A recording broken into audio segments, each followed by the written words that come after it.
입니다. 창세기 31장 14절에서 20절까지입니다. 14절에서 20절 말씀을 한 절씩 교독하겠습니다. 라헬과 레아가 그에게 대답하여 이르되 우리가 우리 아버지 집에서 무슨 분깃이나 유산이 있으리요. 아버지가 우리를 팔고 우리의 돈을 다 먹어버렸으니 아버지가 우리를 외국인처럼 여기는 것이 아닌가. 하나님이 우리 아버지에게서 취하여 가진 재물은 우리와 우리 자식의 것이니 이제 하나님이 당신에게 이르신 일을 다 준행하라. 야곱이 일어나 자식들과 아내들을 낙타들에게 태우고 그 모은 바 모든 가축과 모든 소유물 곧 그가 밧단 아람에서 모은 가축을 이끌고 가나안 땅에 있는 그의 아버지 이삭에게로 가려 할세. 그때 라반이 양털을 깎으러 갔으므로 라헬은 그의 아버지의 드라빔을 도둑질하고 20절 야곱은 그 거취를 아람 사람의 바람에게 말하지 아니하고 가만히 떠났더라. 아멘. 우리 서로 바라보면서 함께 인사하겠습니다. 참 잘 오셨습니다.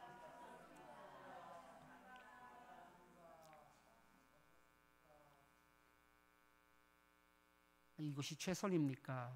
라는 말씀의 제목을 가지고 지난주 함께 말씀을 나누었는데요. 야곱은 라반을 위해 최선을 다했어요. 야곱은 정말 그랬습니다. 창세기 30장 30절 말씀 같이 한번 읽어보겠습니다. 내가 오기 전에는 외삼촌의 소유가 적더니 번성하여 때를 이루었으니 내 발이 이르는 곳마다 여호와께서 외삼촌에게 복을 주셨나이다. 그러나 나는 언제나 내 집을 세우리이까.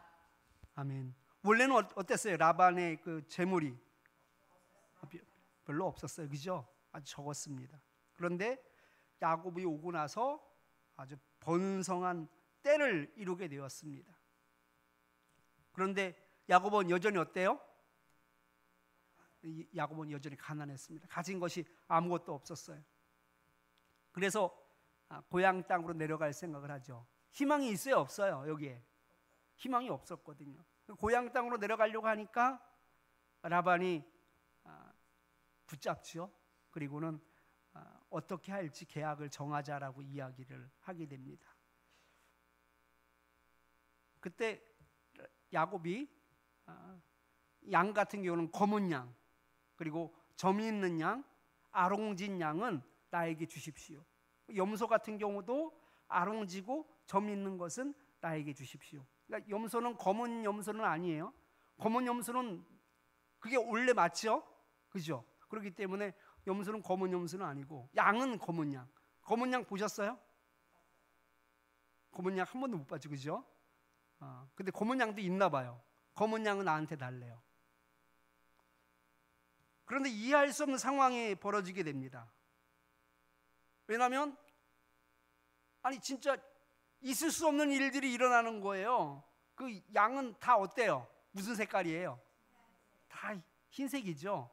흰색 양이 태어나야지 마땅한데 점 있고 아롱지고 검은 양들이 막 태어나는 거예요. 염소는 점 있고 아롱진 염소들이 막 태어나고 그러면서 라반의 아들들이 야곱을 보는 눈빛이 달라지기 시작합니다. 왜냐하면 아버지의 재산을 다 탈취해서 지금 야곱이 가지고 가는 그런 생각을 가지게 됐거든요. 근데 가만히 생각해 보면 모든 새끼들이 다 점 있고 아롱진 건 아니었어요. 그랬다면 라반의 그 재물은 점점 줄어들었을 거예요. 그죠? 그런데 어떻게 했어요? 건강한 가축만 그 나무를 벗겨가지고 이렇게 세워놔서 그렇게 새끼를 뵐 수 있도록 그렇게 했어요. 그래서 건강한 그 어미에게서는 아롱지고 점이 있는 것들이 태어나고 비실비실한 그런 가축한테는 그냥 내버려둬서 정상적으로 그냥 흰 양, 정상적으로 검은 염소가 태어나도록 그렇게 했던 거예요. 근데 원래 때가 많았기 때문에 거부였기 때문에 그래도 엄청났을 거예요. 라반의 가축도 그죠? 그런데 라반의 아들들이 왜 화가 났느냐? 지금 옛날에 비하면 거부가 된 상태에서 그렇게 쭉 그 상태로 지금 부를 누리고 있는 상황이거든요. 그럼에도 불구하고 누구와 비교했을 때, 야곱과 비교했을 때는 야곱은 막 이렇게 늘어나고 있었거든요. 그 야곱과 비교했을 때는 마치 뒤처지는 느낌이 들었던 거예요. 시기와 질투가 나게 되는 것이죠. 그래서 우리 아버지의 제사를 다 탈취해 간다라고까지 말하게 됩니다.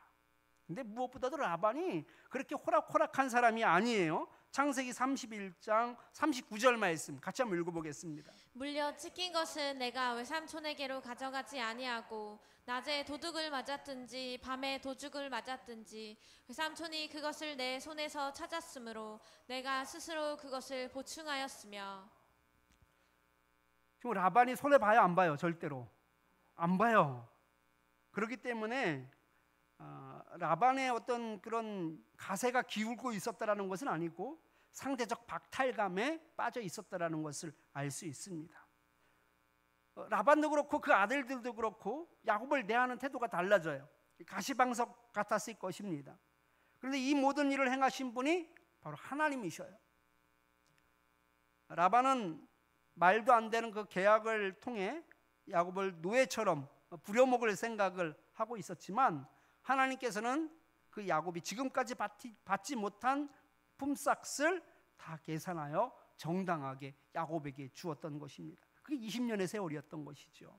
창세기 31장 12절 하반절 말씀 같이 한번 읽어보겠습니다. 라반이 내게 행한 모든 것을 내가 보았노라. 아멘. 라반이 손해를 본 것이 아니라 하나님께서 공정하게 다시금 배분해 주셨다라는 것입니다. 모든 것을 다 채워주신 그 하나님께서 야곱에게 말씀하시기를 이제는 내 조상의 땅, 내 족속에게로 돌아가라라고 말씀하셨어요. 그러니까 하나님은요 아주 그 타이밍을 적절하게 기가 막히게 잡으셔서 또한 사람들에게 인도하여 가시고 그를 이끌어 가십니다. 그런데 야곱은 하나님이 내려가라고 하셨을 때 만일 그 라반이나 그 라반의 아들들이 여전히 호의적으로 아이고 호구 같아 그러면서 여전히 호의적으로 야곱을 대했다면 야곱이 내려갔을까요? 안 내려갔을까요? 예? 안 내려가죠. 왜요? 계속적으로 어떻게 되고 있어? 때가 번성해지고 있었거든요. 그 번성한 때는 가나안 땅에서는 이루기 힘들어요. 왜냐하면 야곱이 그 이후에 가나안 땅으로 내려가는데 그 12아들이 양을 치잖아요. 정확하게는 10명의 아들이 양을 치죠. 근데 어디까지 올라가냐면요 도단까지 올라가는데 도단은 그 야곱이 있던 곳에서 상당히 북쪽으로 멀리 간 거예요. 왜 거기까지 갔을까? 뿔이 없으니까 가는 거예요. 뿔이 없으니까. 그러니까 가나안 땅은 양을 키우기에 적합한 땅은 아니에요. 물론 양들을 다 키워요. 그런데 어떤 푸른 초장과 같이 그렇게 그 초지가 형성되어 있지 않아요. 제가 여름에 갔을 때는 여름에는 이제 물론 더 힘들죠. 왜냐하면 여름에는 건기예요. 우리나라 완전 반대예요. 우리나라는 여름엔 어때요? 비 엄청 오잖아요. 풀도 많이 자라죠. 그런데 중동 지역에는요 여름이 건기예요. 6월 달부터 10월 달까지는 비가 안 와요. 그래서 그 물도 거의 흐르지 않고 흘렀던 자국만 있는 그런 개천들도 상당히 많습니다. 완전히 메말라 버려요. 야복강도요 개울 같아요. 개울. 우리가 보면 야복강 하면은 그래도 무슨 뭐 어느 정도 좀 규모가 있을 것 같잖아요. 요단강도 개울 같아요. 여름에는. 실망했어요. 요단강이 얼마나 나면요 여기서 요 정도예요. 여기가 이스라엘 땅이고 요 건너면 요르단이에요. 요단강이 요만해요. 너무 초라하고 근데 이제 그거는 건기이기 때문에 그러는 거예요. 비가 많이 오면 뚝까지 넘치죠. 그 가나안 땅은 그렇게 보통 이제 가정마다 다 양을 치지만 막 때를 엄청나게 이룰 정도로 그렇게 그 양을 치기에는 힘들어요.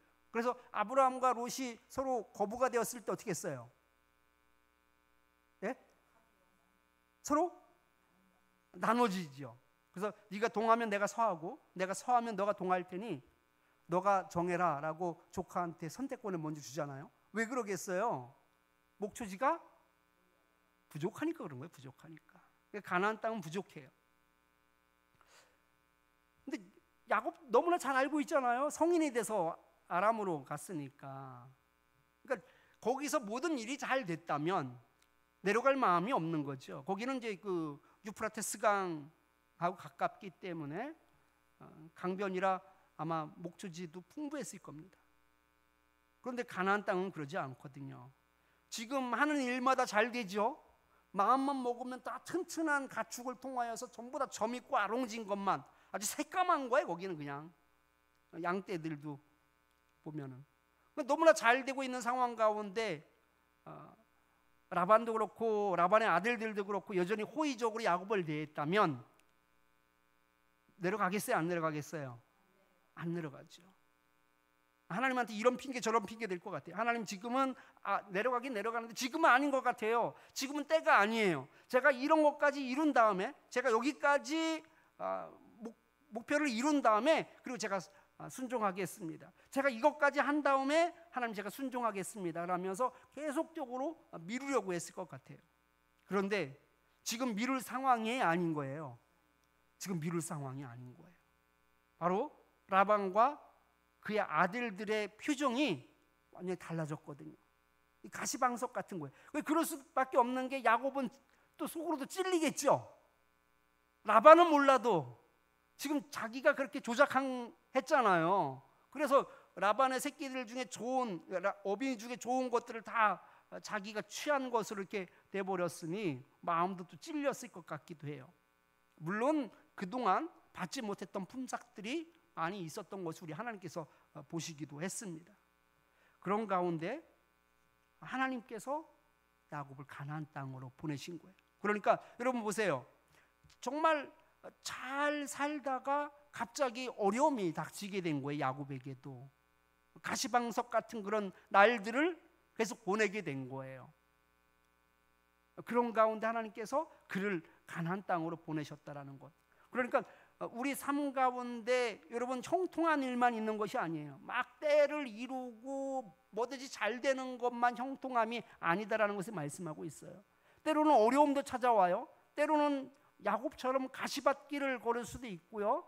때로는 그 상황 자체가 너무나 힘들고 어려울 수도 있어요. 그런데 그것도 하나님의 시각으로 보면 형통한 거예요. 하나님의 시각으로 보면 아주 적절한 시간인 거예요. 그러기에 여러분 뭔가 세상적으로 뭔가 얻게 되고 뭔가 누리게 되고 무엇을 세웠을 때만 하나님께 감사하는 것이 아니라 어려움 가운데에서도 하나님의 뜻을 먼저 생각할 수 있는 저와 여러분들이 되기를 축원합니다. 그래서 하나님은요 형통할 때도 하나님께서는 일하시는 것이고요 어려움 가운데 처했을 때도 여전히 하나님은 우리를 위하여서 일하고 있다는 그 사실을 기억할 수 있는 저와 여러분들이 되기를 축원합니다. 오늘 우리에게 주신 하나님의 말씀은 내 마음속 드라빔입니다. 여러분 부부싸움은 칼로 뭐예요? 물베기예요. 그러니까 의미가 없다라는 거예요. 그 부부싸움하고도 그 다음 날에는 아무 일도 아닌 것처럼 지나가는 경우도 참 많습니다. 그런데 이것만큼은 용서가 안 되는 것이 있어요. 이것만큼은 용서가 안 돼요. 뭘까요? 이것만큼은 용서 안 되는 거. 네? 바람 피는 거예요. 바람 피는 거. 불륜만큼은 이건 칼로 물베기가 아니에요. 칼로 살베기. 이거 너무 끔찍하네. 이건 용서가 돼야 안 돼요. 용서가 안 되죠. 심지어 예수님께서도요 이렇게 말씀하시더라고요. 음행한 이유 외에 아내를 버리고 다른 데 장가드는 자는 간음하는 자라고 말씀하셔요. 그러니까 예외를 예수님께서 말씀하셨어요. 예외. 그 예외가 뭐예요? 음행한 것, 음행을 저지른 것. 그 음행을 저질렀을 때는 아내를 버리고 다른 데 장가 가는 것에 대해서 용납이 된다라는 거예요, 안 된다라는 거예요? 용납이 된다라는 것이죠. 바람을 피웠을 때, 아내가 바람을 피웠을 때 아내를 버리고 다른 데 장가 드는 것은 용납이 된다라는 거예요. 그렇게 하라는 얘기는 아니에요. 용납이 된다라는 거예요. 그래서 음행한 이후에 아내를 버리고 다른 데 장가 드는 자는 가늠한 것이다라고 말씀하셨어요. 그러니까 예수님께서도 예외 조항 하나는 두시더라고요. 이거는 차마 예수님께서도 그래도 살아라라고 말씀을 하시지는 않은 거예요. 왜? 너무 힘드니까. 너무 힘드니까. 이건 신뢰의 문제거든요. 부부는 서로 사랑해야지 되는 것인데, 나를 사랑하는 것이 아니라 옆집 아저씨를 사랑하면, 옆집 아줌마를 사랑하면 이건 신뢰가 완전히 깨지는 거잖아요. 그래서 예수님께서도 음행한 이후에 아내를 버린 자는 장가 드는 자는 간음하는 자라고 말씀하실 정도로 그 불륜에 대해서만큼은 어쩔 수 없이 하나님 예수님께서도 용납하시는 것을 보게 됩니다. 신앙도 마찬가지예요. 신앙도 하나님과의 관계는 약속을 따라서 맺어진 언약 관계예요. 그러니까 하나님과 우리는 언약으로 맺어진 관계예요. 그렇기 때문에 언약을 깨는 것은 신뢰를 깨는 거예요. 그러니까 신뢰가 깨어지는 것은 바로 관계가 깨어지는 것입니다. 그러니까 하나님과 신뢰가 깨어지면 모든 게 다 깨어지는 거예요. 관계가 깨어지기 때문에 그렇습니다. 언약을 깬 결과 우리와 하나님과의 관계를 아주 명확하게 설명한 말씀이 있는데, 이사야 59장 2절 말씀 같이 한번 읽어보겠습니다. 오직 너희 죄악이 너희와 너희 하나님 사이를 갈라놓았고 너희 죄가 그의 얼굴을 가리어서 너희에게서 듣지 않으시게 함이니라. 아멘. 우리와 하나님 사이를 갈라놓은 것이 우리의 죄악이다라고 말씀하고 있어요. 이것은 이 죄악이 하나님과의 그 약속을 어긴 결과예요. 그 약속을 어긴 결과 하나님과 우리 사이가 벌어졌다라고 말씀하고 있어요. 하나님은 우리와의 약속을 아주 중요하게 생각합니다. 왜냐하면 이것이 바로 하나님과 우리의 바른 관계의 시작이기 때문에 그래요. 그래서 아주 언약을 아주 중요하게 생각하는 거예요. 신명기 28장은요 축복과 저주에 대해서 우리에게 주신 말씀인데, 그 중에 언약을 지킨 자에게 주시는 그 축복의 말씀들이 있는데 그 중에 한 구절을 같이 한번 읽어보려고 합니다. 신명기 28장 9절 말씀 같이 한번 읽겠습니다. 여호와께서 내게 맹세하신 대로 너를 세워 자기의 성민이 되게 하시리니 이는 네가 내 하나님 여호와의 명령을 지켜 그 길로 행할 것임이니라. 아멘. 내게 맹세한 대로라고 말하고 있어요. 내게 맹세한 대로 너를 세워 성민이 되게 하리라. 내게 맹세한 대로. 이 얘기는요 언약을 지킨 것을 말하는 거예요. 언약을 지켰을 때 이런 축복을 주겠다라고 이야기하고 있는데, 하나님의 거룩한 백성으로 하나님께 세워주시겠다라는 거예요. 그러면서 이 신명기 28장을 보면 하나님의 언약을 지킨 자에게 최종적으로 결론적으로 말씀하는 구절이 있습니다. 바로 14절 말씀인데요, 14절 말씀도 같이 한번 읽어보겠습니다. 내가 오늘 너희에게 명령하는 그 말씀을 떠나 좌로나 우로나 치우치지 아니하고 다른 신을 따라 섬기지 아니하면 이와 같으리라. 아멘. 하나님의 그 언약 백성으로 우리가 살기 위해서는 두 가지를 꼭 기억해야지 돼요. 결론적으로 28장 14절이 바로 하나님의 언약을 지키는 자에게 주시는 축복의 말씀인데, 바로 14절이 그 결론부예요. 거기서 두 가지를 말씀하고 있어요. 이것을 꼭 기억해야지 됩니다. 그 첫 번째가 뭐예요? 말씀을 따라 사는 것이에요. 말씀을 따라 사는 것, 이거 너무너무 중요하다는 거예요. 두 가지를 요약하고 있어요. 우리 하나님께서 축복과 저주를 말씀하시면서 축복을 받는 자가, 어떤 자가 축복을 받는데요? 말씀을 따라 살아가는 자가 축복을 받는다라고 말하고 있어요. 그리고 또 한 가지는 뭐예요? 다른 신을 섬기지 않는 것이 바로 축복을 받는 비결입니다. 그런데 가만히 보세요.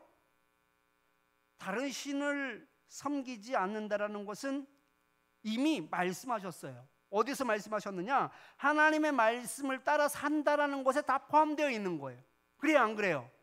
하나님의 말씀 중에 다른 신을 섬기지 말라라고 십계명에도 이미 말씀하고 있잖아요.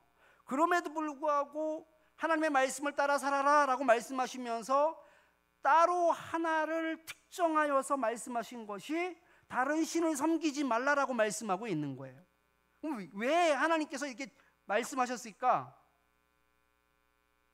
다른 신을 섬기지 말라라는 것은요, 이건 너무나 중요하고 심각한 문제이기 때문에 그러는 거예요. 이것이 그만큼 하나님에게는 너무나 심각한 것이다라는 증거가 바로 하나님의 말씀을 따라야지 된다라고 말하면서 또 한 가지의 예를 든 것이 다른 신을 섬기지 말라는 말씀이었습니다.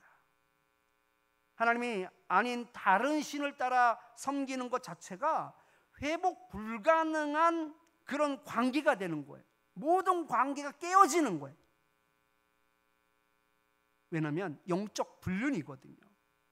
이스라엘 백성들의 출애굽 여정 거의 끝나갈 무렵입니다. 시딤에서 있었던 일인데요, 모압 여자들로 인하여서 엄청난 사건이 여기에서 발생됩니다. 민수기 25장 2절 3절 말씀을 같이 한번 읽어보겠습니다. 그 여자들이 자기 신들에게 제사할 때에 이스라엘 백성을 청하매 백성이 먹고 그들의 신들에게 절함으로 이스라엘이 바알세울에게 다담한지라 여호와께서 이스라엘에게 진노하시니라. 아멘. 내용을 요약하면 이스라엘 사람들이 시딤에 그 진을 쳤을 때입니다. 그때 모압 여자들이 이스라엘 사람들 몇몇을 그 제사 지내는데 초대를 해요. 그리고 그 초대에 응하여서 이스라엘 사람들 몇 명이 거기에 가서 그 바알에게 절을 하고 거기에서 그 제단의 음식을 먹게 됩니다.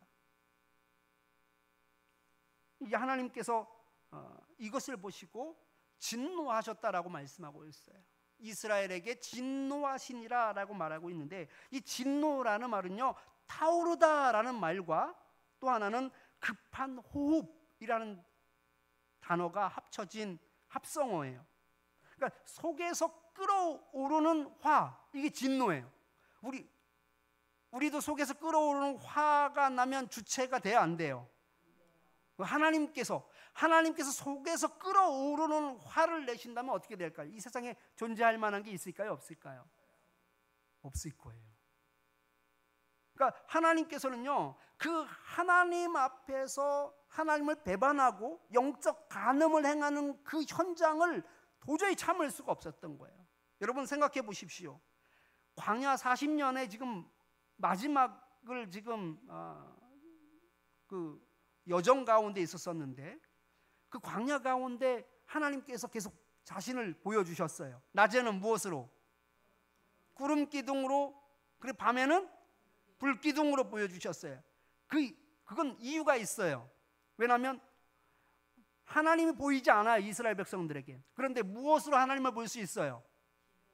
불 기둥으로, 구름 기둥으로 하나님을 보게 되는 거예요. 아, 하나님 우리 진영 가운데 함께 계시는구나, 우리를 버리지 않으시고 우리를 늘 인도하시는구나라는 것을 구름 기둥으로, 불 기둥으로 계속 보여준 거예요. 그것을 통해서 하나님께서는 내가 너희들을 인도하고 있다라는 것, 내가 너희들을 보살피고 있다라는 것을 시각적으로 보여준 사건이에요. 근데 그 하나님 앞에서 지금 뭘 한 거예요? 영적인 간음을 행한 거예요. 여러분, 제가 좀 전에도 말씀드렸잖아요. 부부싸움은 칼로 물베기라고. 그래서 도저히 이거는 그것으로 끝날 수 없는 것이 바로 불륜이거든요. 우리 하나님께도 마찬가지인 거예요. 하나님 보는 앞에서 그들이 하나님이 아닌 다른 것을 사모하고 다른 것을 따랐던 거예요. 그것이 바로 바알신에게 제사를 하고 절을 하고 음식을 먹었던 사건이거든요. 그래서 속에서 타오르는 그 엄청난 그 화로 하나님께서 그들에게 징계를 내리십니다. 어떤 징계를 내리시느냐? 그 소수의 몇 명의 사람들이 갔는지는 잘 모르겠지만 그 모함 여자의 초대에 응하여 갔던 사람들로 인하여서 누가 책임을 지느냐? 백성의 지도자들이 책임을 집니다. 백성의 지도자들이 책임을 지어서 그들이 태양을 향하여 목매달아 죽임을 당하게 돼요. 그리고 두 번째로 그 현장에 참여하였던 이스라엘 백성들의 사형을 당하게 돼요. 그리고 그것으로 끝나지 않아요. 그 진영 가운데 전염병이 돌게 되거든요. 전염병이 돌게 되면서 2만 4천 명이나 되는 사람들이 다 죽임을 당하게 됩니다.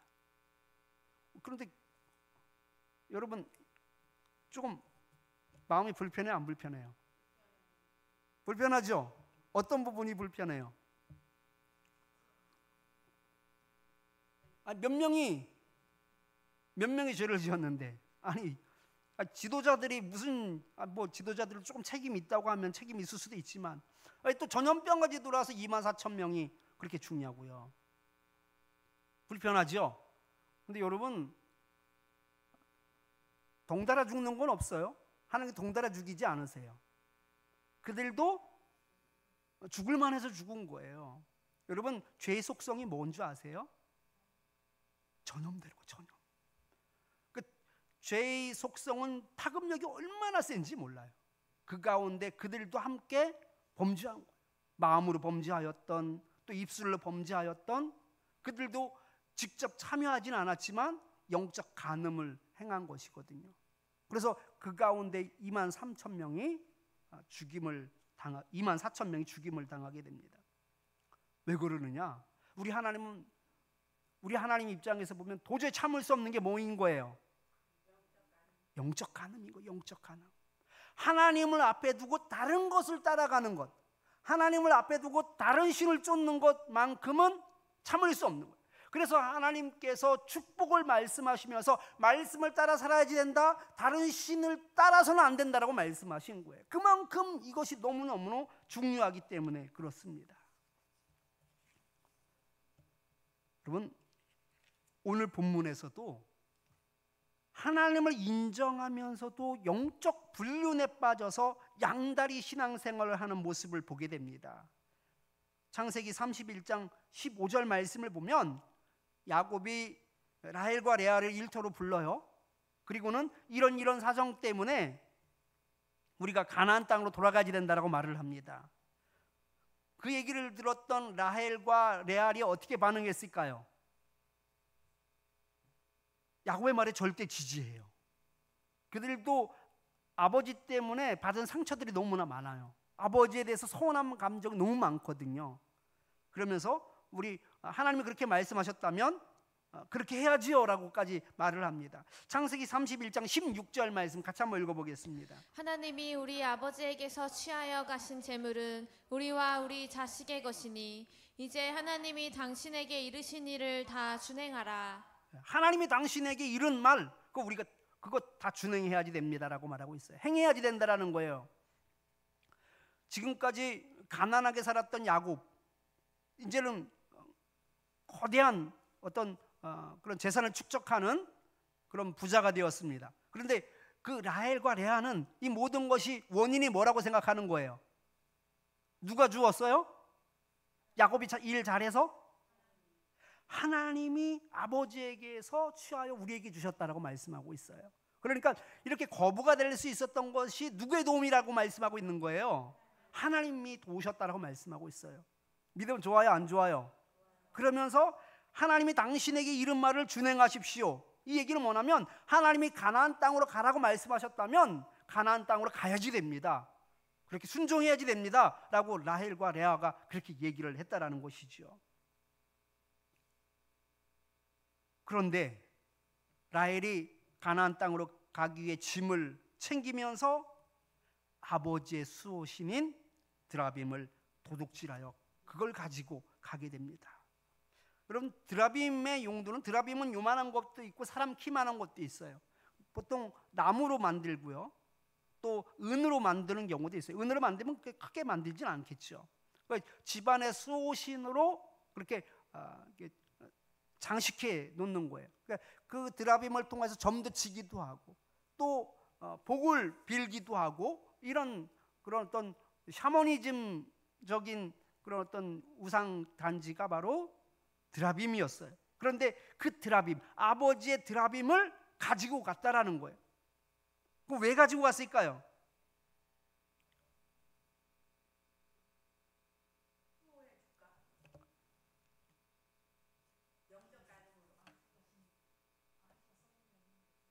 아버지가 소중히 여기는 거니까 아버지 엿먹이기 위해서 이 드라빔이 나를 지켜줄 거라는 믿음이 있었던 거예요. 뭐 여러 가지 이유가 있겠죠. 안전하게 가나안 땅에 갈 수 있도록 이 드라빔을 수호신으로 그렇게 생각할 수도 있고, 지금 부자가 되었지만 더 큰 부자가 되고 자식이 융성해지고 자식이 잘 되는 복을 바라는 마음으로 드라빔을 가지고 갈 수도 있을 것 같습니다. 또 1920년대 그 서판에 드라빔에 대한 얘기가 나와요. 그 옛날에 쓰였던 그 드라빔에 대한 어떤 얘기가 나오는데, 그 드라빔을 가지고 있는 것 자체가 어떤 장자권을 상징했다라고 이야기를 해요. 이제 그건 이제 나중에 고고학의 어떤 그런 연구로 밝혀진 사건이기는 하지만, 아무튼 그 여러 가지 의미를 가지고 있겠지만 적어도 그가 드라빔을 가지고 간 것은 수호신의 한 성격으로서 그것을 가지고 갔던 것은 분명합니다. 스가랴 10장 2절 말씀을 세번역 성경으로 같이 한번 읽어보겠습니다. 드라빔 우상은 헛소리나 하고 점쟁이는 거짓 환상을 본다. 그들은 꾸며낸 꿈 이야기를 하며 헛된 말로 위로하니 백성은 양떼같이 방황하며 목자가 없으므로 고통을 당한다. 아멘. 드라빔은 헛소리나 한다라고 말하고 있어요. 이렇게 말하는 이유가 있어요. 왜냐하면 드라빔은 아무 능력이 없거든요. 그러니까 아무 능력도 없는 드라빔을 그렇게 소중하게 생각하는 것을 보면서 헛소리나 하는 드라빔이라고 이야기를 하고 있는 거예요. 그런데 하나님을 앞에 두고 라헬은 그 드라빔을 훔쳐갔다라는 것이죠. 무엇보다 자기 입으로 이 모든 재물을 얻게 된 것은 하나님 때문이다라고 이야기를 했어요. 하나님이 그렇게 말씀하셨다면 하나님의 말씀을 따라 준행해야지 된다라고 말을 합니다.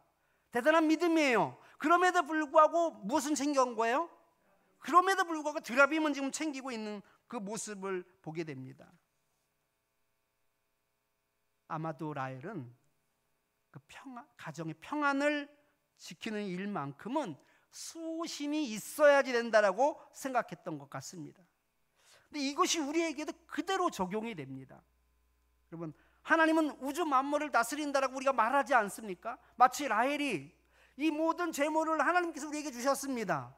하나님께서 말씀하셨다면 우리가 그렇게 준행해야지 되죠 라고 말하면서 드라빔을 챙기는 것과, 우리가 우주 만물은 하나님께서 주셨습니다라고 말하면서 곡식에 비를 주시는 분은 바알이라고 생각하며 바알에게 절하는 것과 다를 바가 없는 겁니다.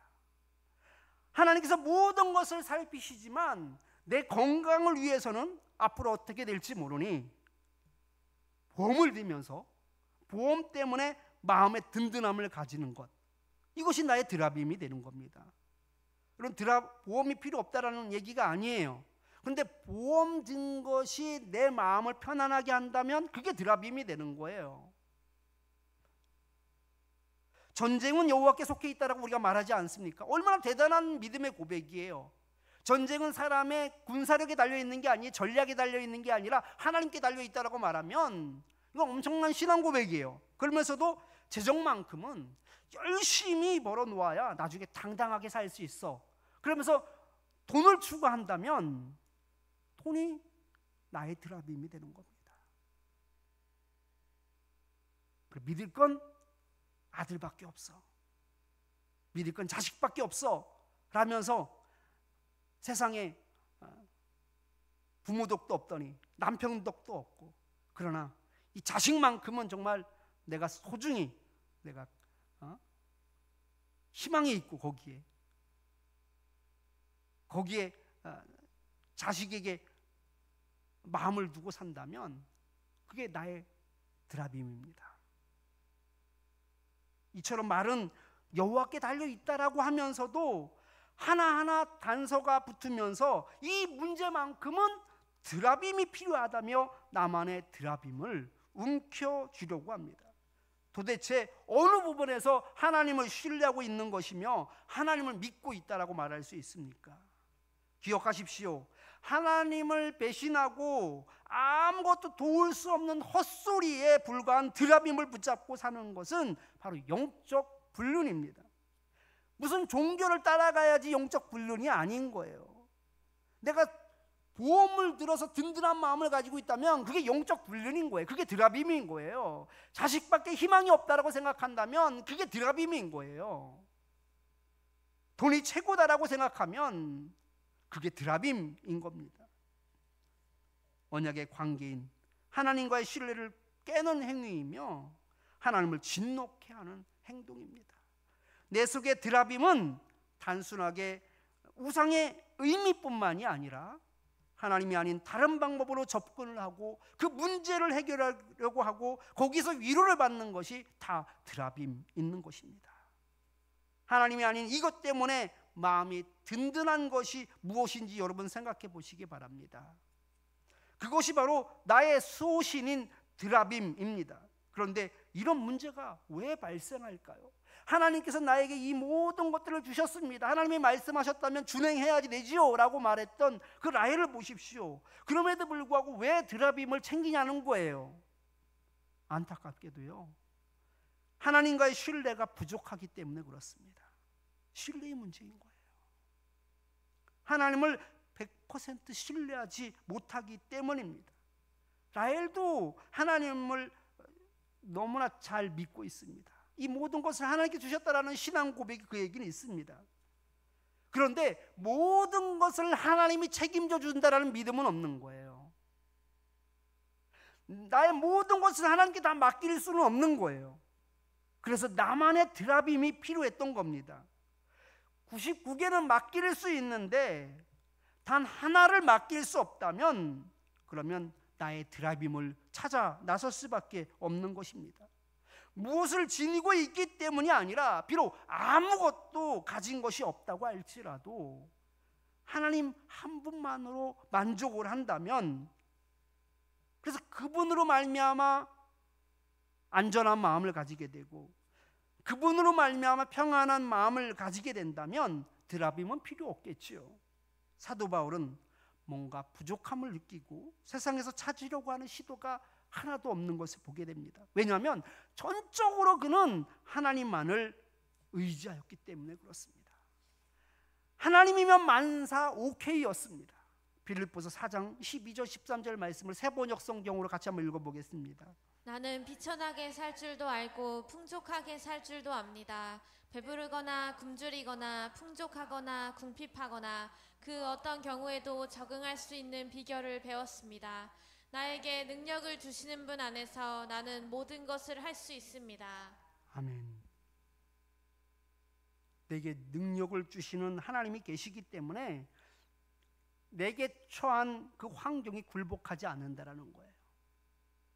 이겨낼 수 있는 비결을 터득했대요. 그러기에 그는 드라빔이 필요 없습니다. 다른 것에 소망을 가지지 않습니다. 드라빔의 필요성을 느끼지 못합니다. 왜냐하면 하나님 한 분만으로 모든 것이 가능하기 때문에 그렇습니다. 내게 능력 주시는 자 안에서 내가 모든 것을 알 수 있는데 왜 드라빔이 필요하겠습니까? 하나님 한 분만으로 만족하는 삶을 사는데 왜 드라빔이 필요하겠습니까? 감옥에 갇혀 있어도 하나님을 찬양하며 감사하며 기도할 수 있는 것이죠. 그런데 하나님을 온전히 신뢰하지 못하면 다른 드라빔을 찾을 수밖에 없습니다. 우리 참빛교회 성도님들은 하나님을 거의 믿는 것이 아니라 100% 하나님을 신뢰하며 살아갈 수 있기를 축원합니다. 하나님 앞에 나를 온전히 맡길 수 있기를 축원합니다. 하나쯤 있으면 좋을 것 같은 그 드라빔의 유혹에 빠져 살아가는 것이 아니라, 그래서 하나님의 분노를 만들어내는 자가 아니라 영적 정절을 지켜서 하나님의 언약 안에서 하나님의 기쁨이 되는 저와 여러분들이 되기를 축원합니다. 말씀을 기억하면서 아버지 당신의 마음이 함께 찬양하겠습니다.